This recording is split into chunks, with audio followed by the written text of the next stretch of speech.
Hi all. ഇന്ന് നമ്മൾ പഠിക്കുന്നത് 12th ക്ലാസ്സിലെ സെക്കൻഡ് ചാപ്റ്ററായ ഇലക്ട്രോ കെമിസ്ട്രി എന്ന ചാപ്റ്ററാണ്.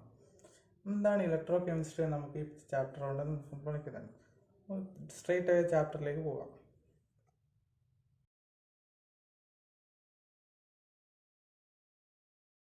കെമിസ്ട്രി നോക്കാം. Generation of electricity by energy released during spontaneous chemical reactions and use of electric energy to bring about non-spontaneous chemical reactions. എന്ന് പറഞ്ഞു കഴിഞ്ഞാൽ കെമിക്കൽ റിയാക്ഷൻസ് വഴി ഇലക്ട്രിസിറ്റി പ്രൊഡ്യൂസ് ചെയ്യുന്നതും അത് അല്ലാതെ ഇലക്ട്രിക് എനർജി വഴി കെമിക്കൽ ട്രാൻസ്ഫോർമേഷൻസ് നടത്തുന്നതിനെയുമാണ് ഇലക്ട്രോ കെമിസ്ട്രി എന്നുള്ള പാഠത്തിൽപ്പെടുന്നത്.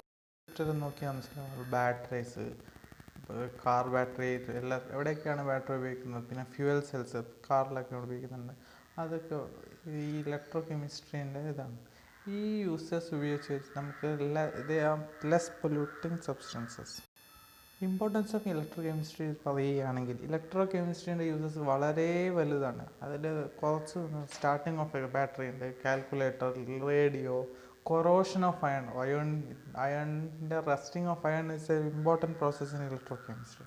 And preparation of industrially important materials like chlorine, fluorine, sodium, magnesium, ഇതെല്ലാം ഇലക്ട്രോ കെമിസ്ട്രിയുമായിട്ട് ബന്ധപ്പെട്ടിരിക്കുന്നു. ഇനി നമുക്ക് ഇലക്ട്രോ കെമിക്കൽ സെൽ എന്ന് പറഞ്ഞു. ഇലക്ട്രോ കെമിക്കൽ സെൽ എന്ന് പറഞ്ഞിട്ടുണ്ടെങ്കിൽ അതിനകത്ത് ഒരു രണ്ട് മെറ്റാലിക് ഇലക്ട്രോഡ്സ് ഉണ്ടാവും, മെറ്റൽ സ്ട്രിപ്സ് ഉണ്ടാവും. അത് ഒരു സെയിം അല്ലെങ്കിൽ ഡിഫറെൻറ്റ് ഇലക്ട്രോലൈറ്റ്സിൽ മുക്കി വെച്ചിട്ട് അവ തമ്മിലൊരു ഇലക്ട്രിക്കൽ കമ്മ്യൂണിക്കേഷൻ, ആ ഇലക്ട്രോഡ്സ് തമ്മിലൊരു ഇലക്ട്രിക്കൽ കമ്മ്യൂണിക്കേഷൻ നടക്കുന്നതിനാണ് ഇലക്ട്രോ കെമിക്കൽ സെൽ എന്ന് പറയുന്നത്. അതിനെ രണ്ടായി തിരിച്ചിട്ടുണ്ട്. ഇലക്ട്രോലൈറ്റിക് സെല്ലും ഗാൽവനിക് ഓർ വോൾട്ടായിക് സെല്ലും. നമുക്ക് എന്താണ്? ആദ്യത്തേതാണ് ഇലക്ട്രോലൈറ്റിക് സെൽ. ഇതിവിടെ ഒരു ഇലക്ട്രിക് കറണ്ട് ഉപയോഗിച്ചിട്ടാണ് ഒരു റിഡോക്സ് റിയാക്ഷൻ നടത്തുന്നത്. ഈ പ്രോസസ്സ് വഴിയാണ് ഇങ്ങനെയുള്ള പ്രോസസ്സിന് ഇലക്ട്രോലിസിസ് എന്നും, ഈ പ്രോസസ്സ് വഴി അലൂമിനിയം, ക്ലോറിൻ, കാൽസ്യം, മഗ്നീഷ്യം അങ്ങനത്തെ മെറ്റൽസിനെയും പല കോമ്പൗണ്ട്സിനെയും ഉണ്ടാക്കുന്നുണ്ട്.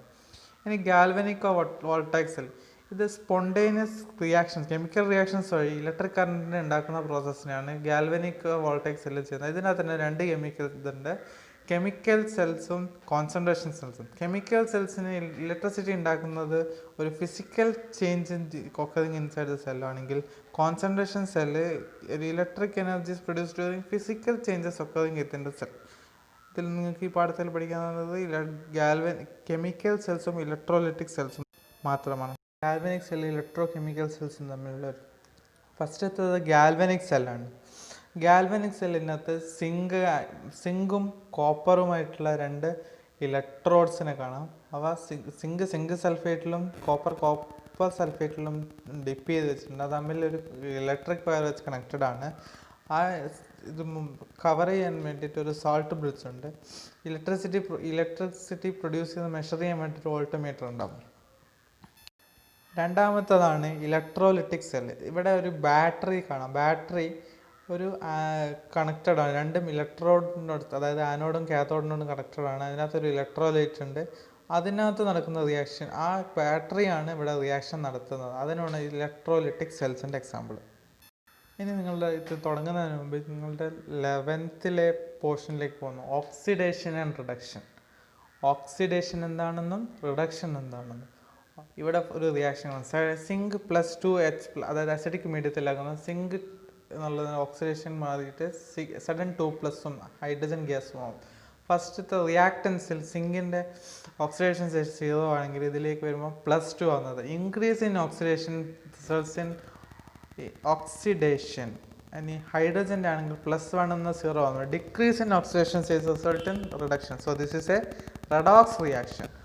ഇനി എന്താണ് റെഡ്യൂസിങ് ഏജൻറ്റിൻ്റെ അകത്ത്? Hydrogen ions oxidises sudden by taking electrons from it, which is oxidizing agent. Sudden reduces H+ by giving its electrons. അതായത് ആ റിയാക്ഷനാണ് എഴുതിയിരിക്കുന്നത്. സഡൻ ഗിവിങ് സഡൻ 2+ 2 ഇലക്ട്രോൺസും 2H+ and +2 electrons giving H2 എന്നതും ഇതൊരു ഓക്സിഡേഷൻ ആൻഡ് റിഡക്ഷൻ്റെ എക്സാമ്പിളാണ്. So this is a redox reaction. ഇനിയുള്ളതാണ് ഡീറ്റെയിൽ ആയിട്ട് ഗാൽവനിക് ഓർ വോൾട്ടായിക് സെൽ. ഈ ഗാൽവനിക് അല്ലെങ്കിൽ വോൾട്ടായിക് സെൽ എന്ന് പറഞ്ഞാൽ ഇറ്റാലിയൻ സയൻറ്റിസ്റ്റ് കണ്ടുപിടിച്ചതാണ്. Luigi Galvani and Alessandro Volta എന്നുള്ള അവിടെ കണ്ടുപിടിച്ചതുകൊണ്ടാണ് ഗാൽവനിക് ഓർ വോൾട്ടായിക് സെൽ എന്ന പേര് കൊടുത്തത്. ഇതിന് മുമ്പ് പറഞ്ഞ പോലെ തന്നെ 2 കമ്പാർട്ട്മെൻറ്റ്സ് ഉണ്ട്. കമ്പാർട്ട്മെൻറ്റ്സ് ഒന്ന് 2 ഹാഫ് സെൽസ് എന്ന് പറയാം. ഈ കമ്പാർട്ട്മെൻറ്റ്സ് ഒരു ഇലക്ട്രോലൈറ്റിൽ, അതായത് liquid form of substance salt, metal സോൾട്ടിൻ്റെ ഡിപ്ഡ് ആയിരിക്കും. അതിന് ഇലക്ട്രോലൈറ്റ് എന്ന് വിളിക്കും. 2 ഇലക്ട്രോഡ്സ് ഉണ്ടാവും. അതൊന്ന് ആനോഡും ഒന്ന് കാത്തോഡും ആയിരിക്കും. ഈ ഒരു ഭാഗത്തിൻ്റെ കണക്ട് ചെയ്തിരിക്കാൻ ഒരു ഇലക്ട്രിക് വയേഴ്സ് ഉണ്ടാവും. ഈ സർക്യൂട്ട് കംപ്ലീറ്റ് ചെയ്യുന്ന ഒരു സാൾട്ട് ബ്രിഡ്ജ് എന്ന് പറഞ്ഞ സാധനം ഉണ്ടാവും. അത് എന്താണെന്ന് നമുക്ക് കുറച്ചുകൂടെ ഭയങ്കര പഠിക്കാം. ഇതിൽ ഇലക്ട്രിസിറ്റി പാസ് ചെയ്യുന്നത് മനസ്സിലാക്കാൻ വേണ്ടിയിട്ട് വോൾട്ടോമീറ്റർ അല്ലെങ്കിൽ ഗാൽവനോമീറ്റർ കണക്റ്റഡ് ആയിരിക്കും. ഇനി ഗാൽവനിക് അല്ലെങ്കിൽ വോൾട്ടൈക് സെല്ല് സിങ്കും കോപ്പർ കയൻസ് തമ്മിലുള്ള എക്സ്ചേഞ്ച് ആണ് നടക്കുന്നതെങ്കിൽ അതിനെ വിളിക്കുന്നതാണ് ഡാനിയൽ സെൽ. ഇതിനകത്ത് redox reaction happens between zinc and copper ions and they produces electric current. Left സൈഡിലുള്ളത് നേരത്തെ പറഞ്ഞ പോലെ സിങ്ക് ഇലക്ട്രോഡാണ്, സിങ്ക് സൾഫേറ്റിലും. റൈറ്റ് സൈഡിൽ കോപ്പർ ഇലക്ട്രോഡ് കോപ്പർ സൾഫേറ്റ് സൊല്യൂഷനിലും ഡിപ്ഡ് ആയിരിക്കും. Electron starts flowing from anode, അതായത് സിങ്കിൽ നിന്നും കോപ്പർ കാത്തോഡിലേക്ക് electron starts flowing and the current starts flowing in the opposite direction of the flow of electrons. ഇനി നമ്മൾ നോക്കേണ്ടത് construction of a Daniell cell. Daniel cell എങ്ങനെയാണ് construct ചെയ്യുന്നത്?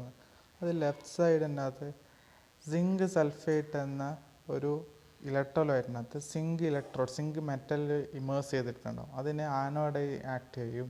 Right സൈഡിനകത്ത് copper sulphate എന്ന ഇലക്ട്രോലൈറ്റിൽ കോപ്പർ മെറ്റൽ, അത് കാത്തോഡായിട്ട് act ചെയ്യുകയും ചെയ്യും. ഇവ തമ്മിൽ സോൾട്ട് ബ്രിഡ്ജ് വഴി കണക്റ്റഡ് ആണ്. ഇത് എക്സ്റ്റേണലായിട്ട് സോൾട്ട് ബ്രിഡ്ജിനെ കുറിച്ച് നമ്മൾ പറയുമ്പോൾ സോൾട്ട് ബ്രിഡ്ജ് എന്ന ഇൻവേർട്ടഡ് യു ഷേപ്പ് ട്യൂബാണ്. അതിനെക്കുറിച്ച് നമ്മൾ ഡീറ്റെയിൽ ആയി പഠിക്കുന്നതായിരിക്കും. ഇത് തമ്മിൽ ഒരു എക്സ്റ്റേണലായിട്ട് ഒരു കണക്റ്റിംഗ് വയർ വെച്ച് കണക്റ്റഡ് ആണ്. അത് ഒരു ഗാൽവനോമീറ്റർ അല്ലെങ്കിൽ വോൾട്ടോമീറ്റർ ആയിട്ടും കണക്റ്റഡ് ആണ്, ഇലക്ട്രിസിറ്റി പ്രൊഡ്യൂസ് ചെയ്യുന്നത് മെഷർ ചെയ്യാൻ വേണ്ടിയിട്ട്. ഇതിൽ സിങ്ക് ഇലക്ട്രോഡാണ് ആനോഡും കോപ്പർ ഇലക്ട്രോഡ് കാത്തോഡും ആയിട്ടാണ് ആക്ട് ചെയ്യുക. Working of a Daniell cell. Zinc electrode എന്ത് ചെയ്യുമെന്ന് വെച്ച് കഴിഞ്ഞാൽ ഇലക്ട്രോൺസിനെ റിലീസ് ചെയ്തിട്ട് സിങ്ക് 2+ ആയിട്ട് സൊല്യൂഷനിലേക്ക് ഡിസോൾവ് ആവും. ഈ ഇലക്ട്രോൺസ് കണക്റ്റിംഗ് വയേഴ്സിൽ കൂടെ റൈറ്റ് സൈഡിലേക്ക് പോയിട്ട് അത് കോപ്പർ മെറ്റലിലേക്ക് ഇലക്ട്രോഡ്സ് എത്തുമ്പോൾ ആ ഇലക്ട്രോഡ്സ് എന്താവും? കോപ്പർ മെറ്റൽ ഇലക്ട്രോൺസിനെ ആക്സെപ്റ്റ് ചെയ്തിട്ട് എന്ത് ചെയ്യും? ഇതിൽ ഈ ഇലക്ട്രോൺസ് വന്ന് കോപ്പർ മെറ്റലിലേക്ക് വരും. കോപ്പർ മെറ്റലിൽ അത് കോപ്പർ സൾഫേറ്റ് സൊല്യൂഷൻ്റെ അകത്ത് നിന്ന് Cu2+ ആയി കൺവേർട്ട് ചെയ്തിട്ട് അത് എന്ത് ചെയ്യും? കോപ്പർ മെറ്റലിലേക്ക് കൺവേർട്ട് ചെയ്യും. ഒരു ഡാനിയൽ സെല്ലിൻ്റെ ഒബ്സർവേഷനാണ് നിങ്ങൾ കാണുന്നത്. അതായത് പറഞ്ഞതുപോലെ തന്നെ electric current will be flowing through the electric circuit. Cu rod, അതായത് കോപ്പർ റോഡിന് അതിൻ്റെ മാസ് കൂടുന്നതായിട്ടും സിങ്ക് റോഡിൻ്റെ മാസ് കുറയുന്നതായിട്ടും റിയാക്ഷൻ നടക്കുന്നതോടെ നമുക്ക് കാണുന്നതായിരിക്കും. Concentration of zinc sulphate solution increases and concentration of copper sulphate solution decreases. ഇങ്ങനെയൊക്കെ നടക്കുന്നുണ്ടെങ്കിലും both solutions remain electrically neutral ആയിരിക്കും. ഈ നടന്ന റിയാക്ഷൻ്റെ chemical equation zinc plus Cu2+ giving Cu+ Zn2+. നേരത്തെ പറഞ്ഞ ഓക്സിഡേഷൻ റിഡക്ഷൻ പ്രോസസ് ഇവിടെ നടക്കും. Zinc metal is oxidised to zinc ions and goes into the solution. ആ സൊല്യൂഷനിലേക്ക് അതുകൊണ്ടാണ് കോൺസെൻട്രേഷൻ ഓഫ് Zn(SO4) ഇൻക്രീസ് ചെയ്യുന്നത്. These electrons travel through the external wire സർക്യൂട്ടിലൂടെ എന്നിട്ട് കോപ്പർ ഇലക്ട്രോഡിലേക്ക് എത്തും. അവിടെ നിന്ന് അത് കോപ്പർ Cu2+നെ റെഡ്യൂസ് ചെയ്തിട്ട് മെറ്റാലിക് കോപ്പറാക്കി കൺവേർട്ട് ചെയ്യും. ഇതാണ് ഡാനിയൽ സെല്ലിൽ നടക്കുന്ന പ്രോസസ്സ്. ഡാനിയൽ സെല്ലിൽ പറഞ്ഞ പോലെ ഓക്സിഡേഷൻ ഹാഫും റിഡക്ഷൻ ഹാഫും ഉണ്ട്. ഓക്സിഡേഷൻ ഹാഫ് നടക്കുന്ന reaction Zn metal losing of 2 electrons forming Zn2+ ions ആണെങ്കിൽ റിഡക്ഷൻ ഹാഫിൽ copper Cu2+ ions receiving the 2 electrons and becoming metallic copper. Oxidation നടക്കുന്ന ആനോഡിലും റിഡക്ഷൻ നടക്കുന്നത് കാഥോഡിലുമാണ്. ഇതാണ് ടോട്ടൽ റിയാക്ഷൻ. ഒരു ഡാനിയൽ സെല്ലിൻ്റെ ഇലക്ട്രിക് പൊട്ടൻഷ്യൽ എന്ന് പറഞ്ഞു കഴിഞ്ഞാൽ മെഷർ ചെയ്തിട്ടുണ്ടെങ്കിൽ 1.1 volts ആണ്. ഇനി ഈ ഒരു ഡാനിയൽ സെല്ലിലേക്ക് എക്സ്റ്റേണൽ വോൾട്ടേജ് നിങ്ങൾ അപ്ലൈ ചെയ്യുകയാണെങ്കിൽ ആ reaction happens till the value വോൾട്ടേജിൻ്റെ വാല്യൂ 1.10 വോൾട്ടിൽ എത്തുന്ന വരെ റിയാക്ഷൻ നടന്നുകൊണ്ടിരിക്കും. ആ ഒരു പൊസിഷനിൽ അത് കഴിഞ്ഞ് കഴിഞ്ഞാൽ ആ കറക്റ്റ് പോയിന്റിൽ റിയാക്ഷൻ സ്റ്റോപ്പ് ചെയ്യും, പിന്നെ കറണ്ട് നടക്കണം. Further increase of electric potential starts the reaction in opposite direction. അതിൽ കൂടുതൽ 1.10 വോൾട്ടിൽ കൂടുതൽ ഇലക്ട്രിക് കറണ്ട് കൊടുക്കുകയാണെങ്കിൽ അതൊരു ഇലക്ട്രോലിറ്റിക് സെല്ലായി മാറി. എന്താണ് ഇലക്ട്രോലിറ്റിക് സെൽ? ഇലക്ട്രോലൈറ്റിക് സെൽ എന്ന് പറഞ്ഞിട്ടുണ്ടെങ്കിൽ ഇലക്ട്രിസിറ്റി അപ്ലൈ ചെയ്തിട്ട് റിയാക്ഷൻ നടക്കുന്ന പ്രോസസ്സ്, ആ സെല്ലിനെയാണ് ഇലക്ട്രോലിറ്റിക് സെൽ എന്ന് പറയുന്നത്. ഓർമ്മയുണ്ടല്ലോ. ഇപ്പോൾ പറഞ്ഞ റിയാക്ഷൻസ് ആണ് ഈ 3 ഡയഗ്രത്തിൽ കാണുന്നത്. ഫസ്റ്റ് ഇതിൽ നോക്കുകയാണെങ്കിൽ electrode potential is applied is less than 1.10 volts. ഇവിടെ നിന്ന് എന്ത് ചെയ്യുന്നത്? നേരത്തെ പറഞ്ഞ പോലെ തന്നെ electrons will flow from zinc rod to copper ions and hence current will be always be opposite direction from, that is, Cu to Zn, and Zn dissolves at anode and copper deposits at cathode. ഇതായിരിക്കും first. ഇനി correct external applied voltage 1.10 volt ആണെങ്കിൽ no flow of electrons or current happens and no chemical reactions happens in this. And third reaction will external applied voltage is greater than 1.10 volt ആകുമ്പോൾ electrons starts flow from copper to Zn and current flows from Zn to Cu, that is opposite direction of Daniell cell. And ഇതിൽ നേരത്തെ പറഞ്ഞ എല്ലാത്തിൻ്റെയും opposite കേസിലേ വരിക. Zinc is deposited at the zinc electrode and copper dissolves at the copper electrode. ഒരു സെല്ലിലെ reaction എങ്ങനെ represent ചെയ്യാം എന്നാണ് നമ്മളിപ്പോൾ നോക്കുന്നത്. ഇതിന് യൂണിവേഴ്സലി അക്സെപ്റ്റഡ് കുറച്ച് റൂൾസ് ഉണ്ട്. ഈ ആനോഡ് നമ്മൾ പറഞ്ഞല്ലോ നെഗറ്റീവ് ഇലക്ട്രോഡാണെന്ന്. നെഗറ്റീവ് ഇലക്ട്രോഡിനെ എപ്പോഴും ലെഫ്റ്റ് സൈഡിലാണ് എഴുതേണ്ടത്. കാത്തോഡ്, അതായത് പോസിറ്റീവായിട്ടുള്ള ഇലക്ട്രോഡിനെ എപ്പോഴും റൈറ്റ് സൈഡിലും എഴുതും. ഇനി 2 ഫേസിലുള്ള, അതായത് Zn-ഉം Zn2+ നമ്മൾ എഴുതുന്ന സമയത്ത് അതിനിടയിൽ ഒരു സെമി കോളൻ അല്ലെങ്കിൽ ഒരു വെർട്ടിക്കൽ ലൈൻ വെച്ച് സെപ്പറേറ്റ് ചെയ്യുകയും ഉണ്ടാവും. കോൺസെൻട്രേഷൻ എപ്പോഴും ഒരു ബ്രാക്കറ്റിനകത്ത് എഴുതുകയാണെങ്കിൽ ചെയ്യാം. കാഥോഡിലാണെങ്കിൽ കാഥോഡിലെ കാറ്റോൺസ് എഴുതി കഴിഞ്ഞാൽ അതിൻ്റെ ഇലക്ട്രോലൈറ്റിൻ്റെ കൂടെയാണ് കോൺസെൻട്രേഷൻ എഴുതുക. സോൾട്ട് ബ്രിഡ്ജിനെ കുറിച്ച് പറയാം. അതിന് മുമ്പ് സോൾട്ട് ബ്രിഡ്ജ് എന്ന സാധനം ഉണ്ടല്ലോ, അതിനെ ഈ 2 ഹാഫ് സെല്ലിൻ്റെ ഇടയിൽ 2 വെർട്ടിക്കൽ ലൈൻസ് വെച്ച് സെപ്പറേറ്റ് ചെയ്യുന്നു. ലാസ്റ്റ് എഴുതിയിരിക്കുന്നത് നോക്കുക, സിങ്ക്, പിന്നെ നമ്മൾ നേരത്തെ പറഞ്ഞ പോലെ ഒരു വെർട്ടിക്കൽ ലൈൻ, സിങ്ക് 2+, അതിൻ്റെ കോൺസെൻട്രേഷൻ, പിന്നെ സോൾട്ട് ബ്രിഡ്ജ് 2 വെർട്ടിക്കൽ ലൈൻ, Cu2+ൻ്റെ കോൺസെൻട്രേഷൻ, അത് കഴിഞ്ഞ് കോപ്പർ ഒരു വെർട്ടിക്കൽ ലൈൻ കഴിഞ്ഞിട്ട്. നേരത്തെ പറഞ്ഞ പോലെ തന്നെ സോൾട്ട് ബ്രിഡ്ജിനെ കുറിച്ചാണ് ഈ പറയുന്നത്. സോൾട്ട് ബ്രിഡ്ജ് നേരത്തെ പറഞ്ഞിട്ടുണ്ടെങ്കിൽ it is N inverted U-shaped tube. ഒരു യു-ഷേപ്ഡ് ട്യൂബ് ഇൻവേർട്ട് ചെയ്ത് വെച്ചേക്കുന്നത്.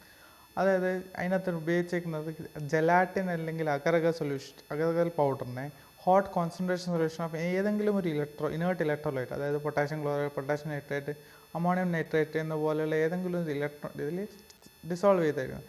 എന്നിട്ട് ഈ സൊല്യൂഷൻ കൂൾ ചെയ്ത് കഴിഞ്ഞാൽ അത് ജെല്ലായി മാറും. എന്നിട്ട് ഈ സോൾട്ട് ബ്രിഡ്ജിൻ്റെ 2 അറ്റത്തും വൂള് വെച്ച് എൻഡ് ക്ലോസ് ചെയ്ത പോലെയുണ്ട്, അതായത് ഡിഫ്യൂഷൻ ഒഴിവാക്കാൻ വേണ്ടിയിട്ട്. ഇനി ഇതാണ് സിഗ്നിഫിക്കൻസ് നമ്മൾ ഫിസിക്സിലൊക്കെ പഠിച്ചിട്ടുണ്ട്. സർക്യൂട്ട് കംപ്ലീഷൻ നടന്നു കഴിഞ്ഞാൽ ഇലക്ട്രിസിറ്റി ഫ്ലോ ചെയ്യുള്ളൂ. അപ്പോൾ സോൾട്ട് ബ്രിഡ്ജിൻ്റെ ആദ്യത്തെ സിഗ്നിഫിക്കൻസ് കംപ്ലീഷൻ ഓഫ് സർക്യൂട്ട്. രണ്ടാമത്തെ പ്രിവെൻസ് ട്രാൻസ്ഫറൻസ് അല്ലെങ്കിൽ ഡിഫ്യൂഷൻ ഓഫ് 2 സൊല്യൂഷൻസ്, 2 സൊല്യൂഷൻ തമ്മിലൊരു ഡിഫ്യൂഷൻ തടയാൻ വേണ്ടിയിട്ട്. മൂന്നാമത്തത് keeps A solution electrically neutral, solutions electrically neutral ആക്കാൻ വേണ്ടിയിട്ട്. ഇനി ഒരു ലിക്വിഡ് അതായത് അക്വ സൊല്യൂഷൻ, 2 ഇലക്ട്രോലൈറ്റ്സ് ഉണ്ടല്ലോ, 2 ലിക്വിഡിൻ്റെ ജംഗ്ഷൻ പൊട്ടൻഷ്യൽ പ്രിവെൻറ്റ് ചെയ്യാൻ വേണ്ടിയിട്ടും ഈ സോൾട്ട് ബ്രിഡ്ജ് ഉപയോഗപ്പെടും. ഇനി ഇത് ഒരു സെല്ലാകുമ്പോൾ എന്തായാലും ഇലക്ട്രോമോട്ടീവ് ഫോഴ്സ്, അതായത് EMF ഉണ്ടാവുമല്ലോ.